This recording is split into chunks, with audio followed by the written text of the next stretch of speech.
You know, you've done the right thing because you enjoy the holiday season. And thanks to the progress on vaccinations this fall, we've gone from nearly 90 million adults in July who had not even started their vaccination process to fewer than 40 million today. Still too many, but down from 90 to 40. All these people who have not been vaccinated, you have an obligation to yourselves, to your families, and quite frankly, I know I'll get criticized for this, to your country. Get vaccinated now. It's free. It's convenient. I promise you, it saves lives. And I honest to God believe it's your patriotic duty. Another question folks are asking is, what can you do to make yourself and your family feel safer and be safer? The answer is simple. Get your booster shot. Wear a mask. Our doctors have made it clear. Booster shots provide the strongest of protections. Unfortunately, we still have tens of millions of people who are eligible for the booster shot but have not yet gotten it. They've gotten the first 2 shots, but they've not gotten the booster. Folks, the booster shots are free and widely available. Over 60 million Americans, including 62% of eligible seniors, our most vulnerable group, have gotten their booster shots. I got my booster shot as soon as they were available. And just the other day, former President Trump announced he had gotten his booster shot. It may be one of the few things he and I agree on. People with booster shots are highly protected. Join them. Join us. It's been 6 months or more since my second shot.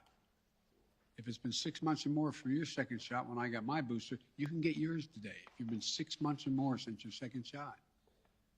Another question that folks are asking is, are we going back to March 2020? Not this last March 2021, but March 2020 when the pandemic first hit. That's what I keep getting asked. The answer is absolutely no. No. Here are 3 big differences between then and now. Number one, first one, more than 200 million Americans have been fully vaccinated. In March of 2020, no one was fully vaccinated. What that means is today, a case of COVID-19 for fully vaccinated and boosted person will most likely mean no symptoms or mild ones similar to the common respiratory viruses. Over 200 million Americans should have the peace of mind that they did not have in March of 2020. They're protected from hospitalization and they're protected from death. Second point, we're prepared today for what's coming. In March of 2020, we were not ready. Today, we stockpiled enough gowns, masks, and ventilators to deal with the surge of hospitalizations among the unvaccinated. Today, we're ready. And as I'll explain in a few minutes, we're going to be reinforcing our hospitals, helping them. Number 3, we know a lot more today than we did back in March of 2020. For example, last year, we thought the only way to keep your children safe was to close our schools. Today, we know more and we have more resources to keep those schools open. You can get 5 to 11-year-olds vaccinated, a tool we didn't have until last month. Today, we don't have to shut down schools because of a case of COVID-19. Now, if a student tests positive, other students can take the test and stay in the classroom if they're not infected, rather than closing the whole school or having to quarantine. We can keep our K through 12 schools open. That's exactly what we should be doing. So folks, let me summarize. We should all be concerned about Omicron, but not panicked. If you're fully vaccinated, and especially if you got your booster shot, you are highly protected. And if you're unvaccinated, you're at a higher risk of getting severely ill from COVID-19, getting hospitalized, and even dying. So the best thing to do is get fully vaccinated and get your booster shot.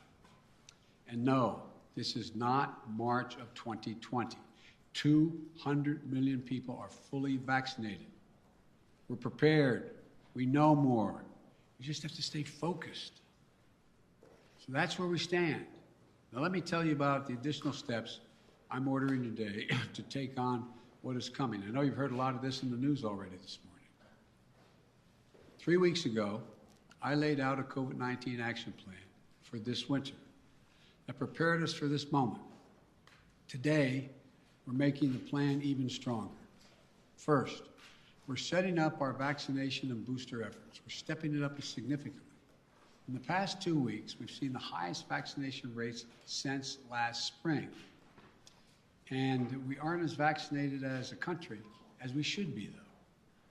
That's why we have added 10,000 new vaccination sites on top of the 80,000 sites that we already had in place. And even more will open in January. I know there's some parts of this country where people are very eager to get their booster, where it's harder to get an appointment, So starting this week, I'll be deploying hundreds more vaccinators and more sites to help get the booster shots in people's arms.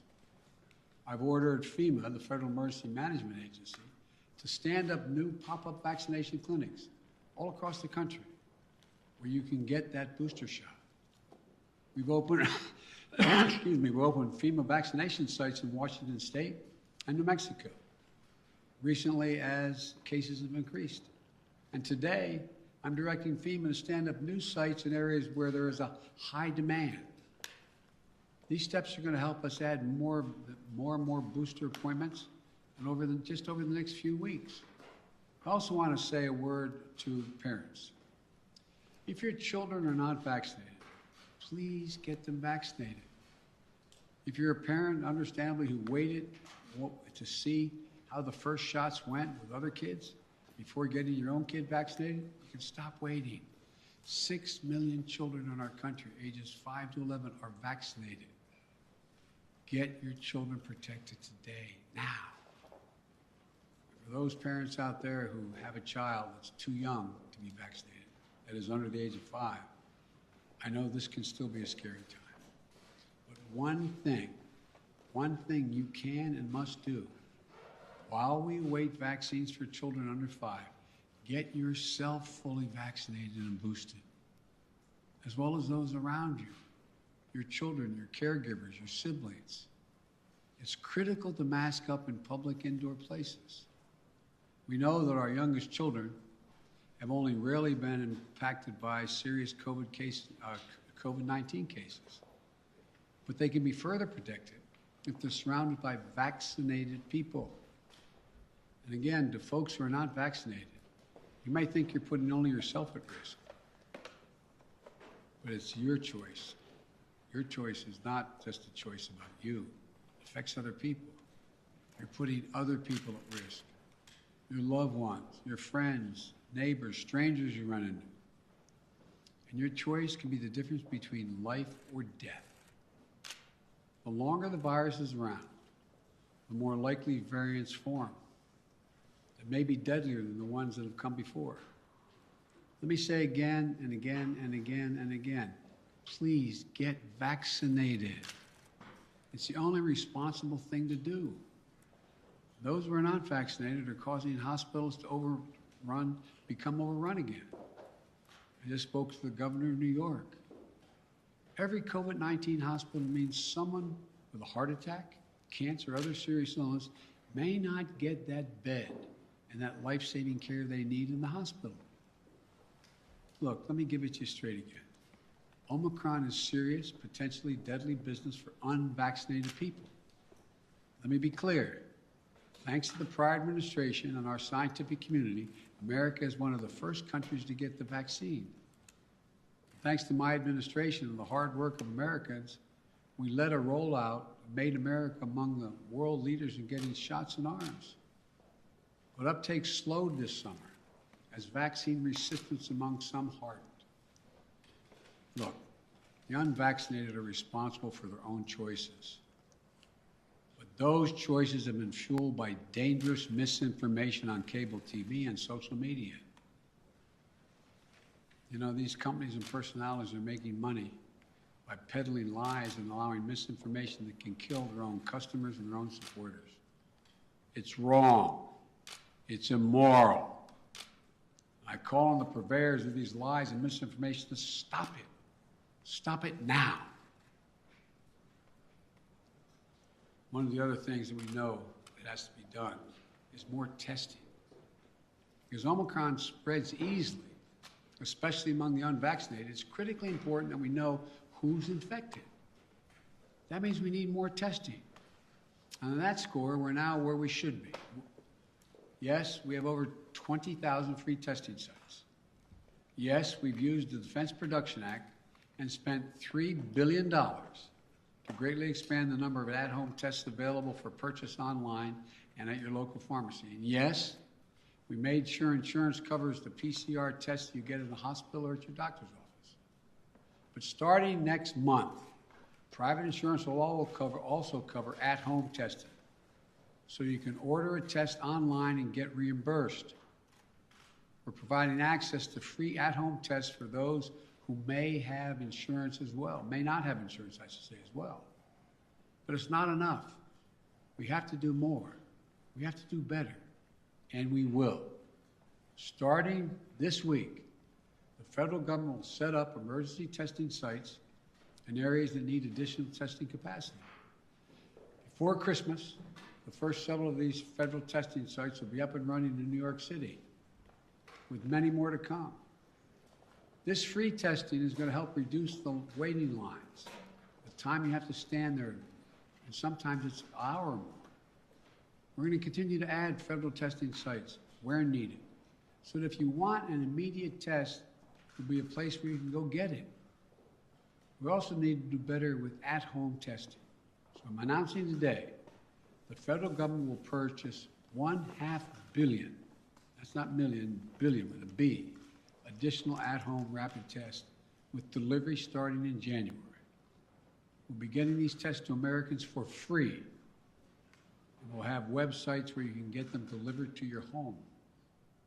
We've arranged for it to be easier for you to find a free COVID testing site near you on Google. Just enter COVID test near me in the Google search bar, and you can find a number of different locations nearby where you can get tested. We're going to continue to use the Defense Production Act, as we did earlier this month, to make sure we're producing as many tests and as quickly as possible. The bottom line is it's a lot better than it was, but we're taking even more steps to make it easier to get tested and get tested for free. Next, we're preparing hospitals for what's coming. Those 40 unvaccinated adults have a good chance of getting COVID-19, and some of you will get very sick. That'll mean hospitals are going to get extremely stressed again, both in terms of equipment as well as personnel to care for those who get sick.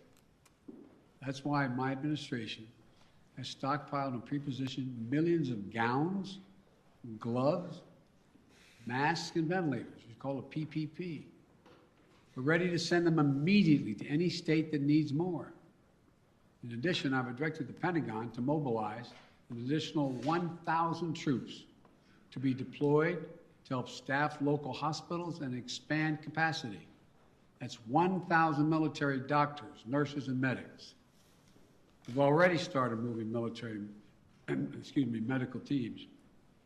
They've already landed in Wisconsin and Indiana this week. This is on top of 300 federal medical personnel that are now on the ground, having deployed since we learned about Omicron. Look, while we know staffing is the biggest need for hospitals, some may need more beds as well.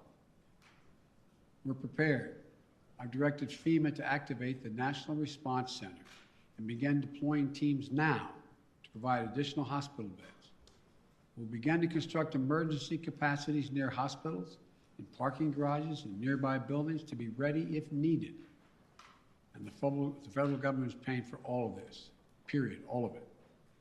Further, FEMA will deploy hundreds of ambulances and EMS crews so that if one hospital fills up, we can transport patients to beds elsewhere.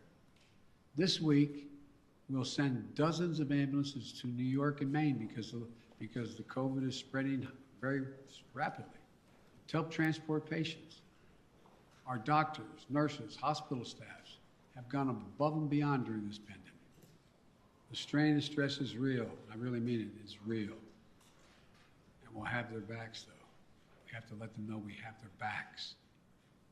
Finally, we're making sure that COVID-19 no longer closes businesses or schools. Last week, the federal court reinstated my administration's vaccination or test.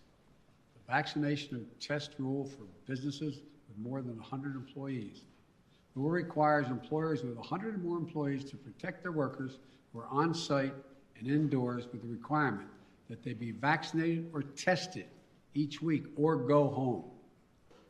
These rules are going to keep workers safe, and keep workers safe will help keep businesses open. When people are vaccinated or tested, they are much less likely to get sick and less likely to spread it to others.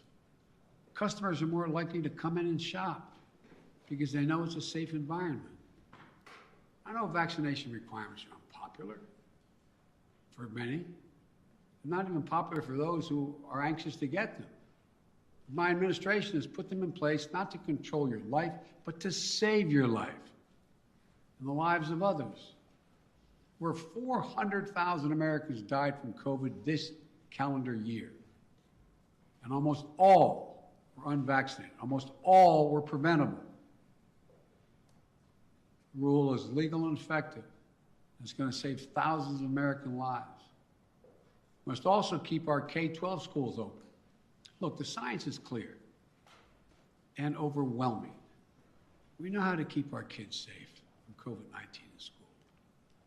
K through 12 schools should be open, and that safety is increased if schools require all adults who work in the schools to get vaccinated and take the safety measure that the CDC has recommended, including masking. I got Congress to pass billions of dollars in school improvements, ventilation, and social distancing. Schools should be safer than ever from COVID-19. And just Friday, the CDC issued a test-to-stay guidelines. So schools can stay open and kids can stay in class even if a classmate tests positive. COVID-19 is scary, but the science is clear.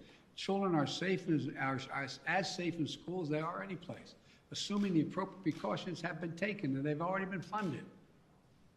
Let me close with this. I know you're tired. I really mean this, and I know you're frustrated. We all want this to be over, but we're still in it. And this is a critical moment. We also have more tools than we ever had before. We're ready. We'll get through this. As we head into the holidays, I want us to all keep the faith.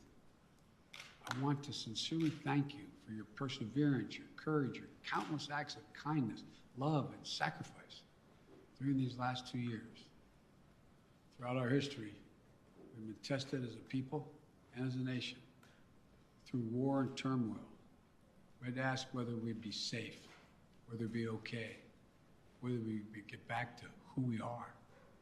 We've always endured because remember, there is no challenge too big for America. I mean this from the bottom of my heart, no challenge.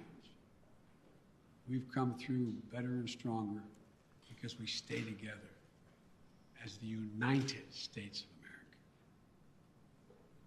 That's what we have to keep doing today. We can do this together. I guarantee you. May God bless you all, and may God protect our troops. And happy holidays. God love you all. Thank you. Mr. President, on testing, sir, you said we have to do better, but public health officials have been saying for months you need to surge rapid tests for just this moment. Is it a failure that you don't have an adequate amount of tests for everyone to be able to get one if they need one right now? No, it's not, because COVID is spreading so rapidly. If you notice, it just happened almost overnight, just in the last month. What's your message? Mr. President.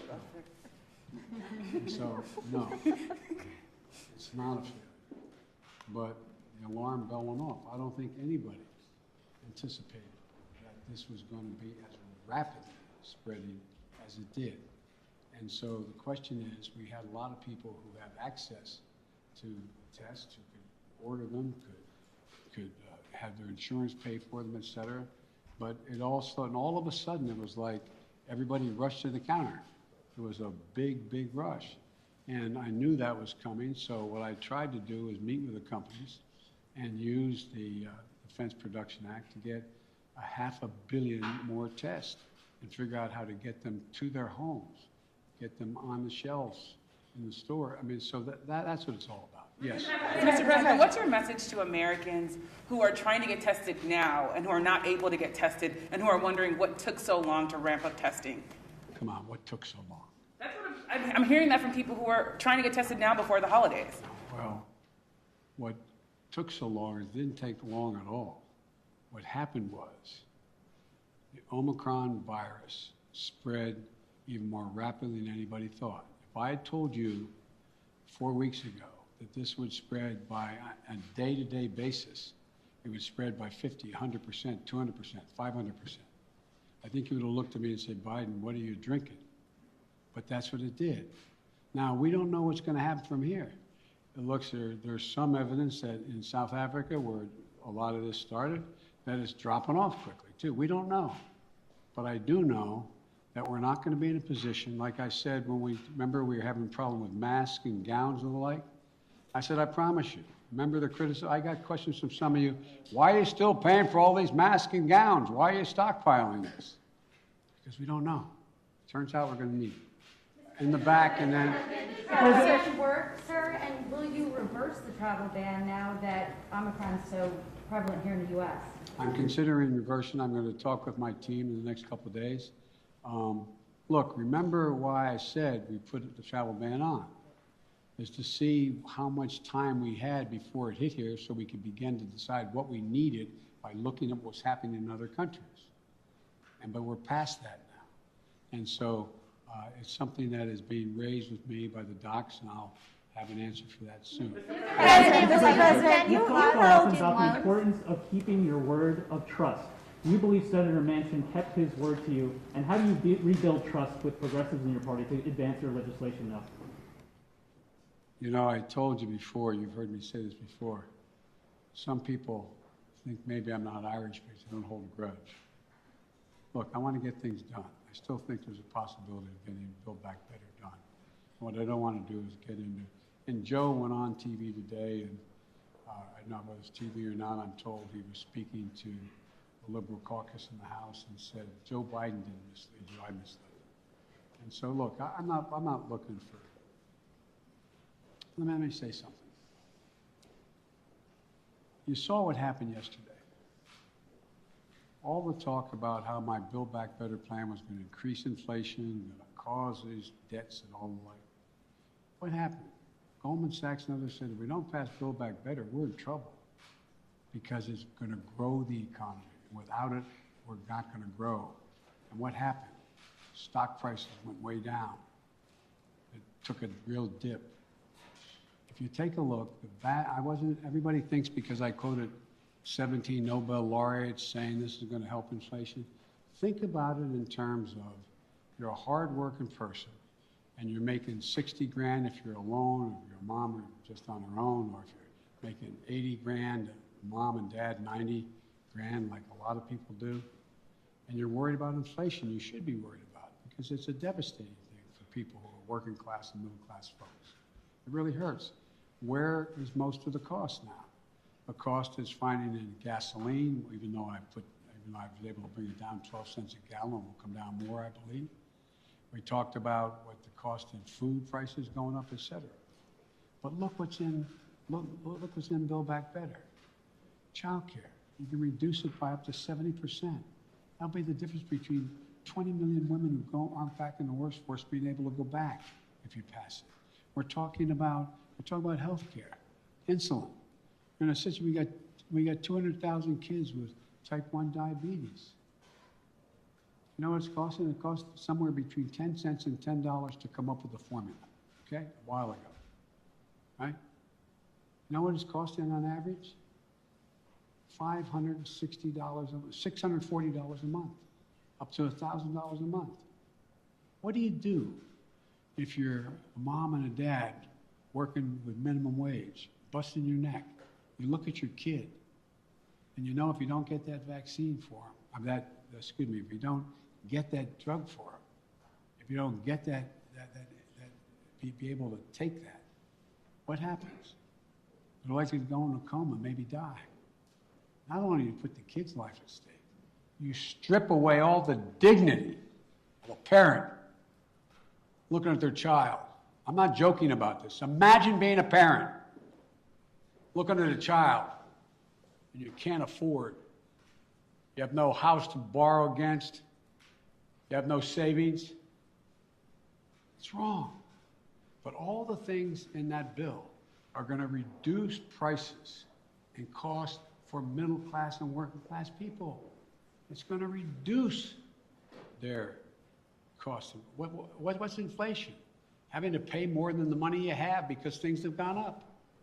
Well, bring down all those costs across the board, from child care to a child care tax credit. But I'm not supposed to be having this press conference.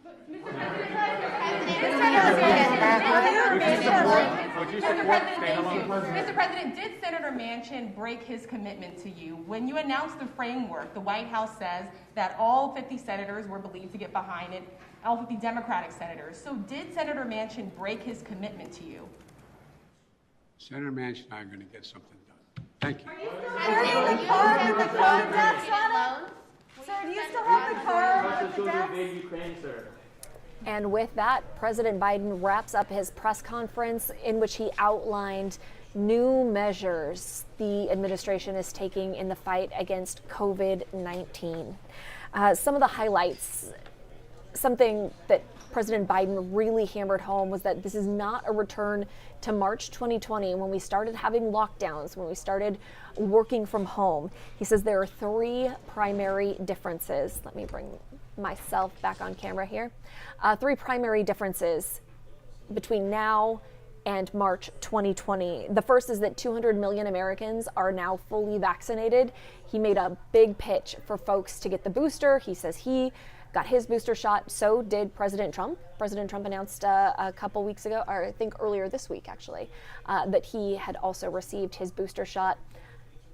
I'm boosted as well, got mine about 2 weeks ago. The second one was that they're prepared. We know how to fight COVID, even if it is a new variant. We have the medical supplies ready to go, a lot more knowledge about the foe that we face. And third was keeping kids in school and knowing how to keep students safe, because that was hard. If you remember March 2020, that's when schools started shutting down and kids didn't go back into those classrooms for months or sometimes even more than a year. There are still a lot of kids who are attending school virtually right now. This press conference comes as Omicron is just sweeping across the United States. According to local data, it's something like 85% of the local cases in the greater Houston area. That was according to Houston Methodist. Harris County also marked the first death from the Omicron variant, a man in his 50s who had an underlying health condition and who was unvaccinated. And there is this big push for folks to get vaccinated. President Biden's words that folks who are fully vaccinated should feel highly protected, especially if they have the booster. But those who aren't are at risk of contracting the virus, of getting sick, of ending up in the hospital. According to the CDC, your chances of dying from this virus are 14 times higher if you are not vaccinated. Going over some of the other highlights from this press conference, President Biden talked about a stepped-up strategy to combat Omicron specifically. That includes increasing vaccination sites. I will encourage you, if you want to get tested, if you need a vaccine, you can text those words, vaccine, or test, to 713-526-1111. Again, that's 713-526-1111. That's going to send back links for you that we have put together. So local resources for tests, local resources for vaccines, all of that. President Biden also announced that 500 million at-home tests are going to be available for folks for free. And starting next month, you will be able to order those, to request those via a website, and they will be sent to you. So you can do those at-home tests. We're hearing that they're flying off the shelves. So backstory, if you're familiar with our chats here, on the digital channels for KHOU 11, you probably noticed that I have been gone for a bit. Part of that was vacation, but before that, I found out that I was COVID positive. I didn't really have any symptoms besides a runny nose. What got me was when I lost my taste and smell. And that didn't happen for about 6 days after I first started getting that runny nose. So I went and got a rapid test, a PCR test. The rapid test that I got done at urgent care said that I was positive, but I did an at-home test to verify. That said I was positive. Something else we've learned is that those at-home tests that are available at your favorite pharmacy are just as accurate as the rapid tests that you're taking at testing sites like in urgent care. And again, there are a lot of those sites available in the greater Houston area. I've been to a handful as I've gone through this journey over the past few weeks. Happy to say I have tested negative, and the CDC now says once those COVID symptoms start, you only have to isolate for 10 days. Now, whether or not your employer wants you back in the building after those 10 days, that's a decision that your employer gets to make. Mine preferred to wait for a negative test. So the curative is the one I've gone to. Again, also I went to an urgent care. It's very easy to find a testing site. Finally, President Biden announced that the government will provide troops for overwhelmed hospitals just to help with that surge, which we are witnessing again here in the Houston area. Nothing compared to what they're seeing in the UK, but we have seen historically over the past 2 years that when there's a big surge there, it takes a couple of weeks before we see the same thing here. We have a whole lot of information on KHOU.com if you want to dig in a little deeper and look at what each of these points that President Biden outlined really means for you and access. Again, you can watch that press conference on any of our digital channels, Facebook, YouTube, and always on Roku and Fire TV.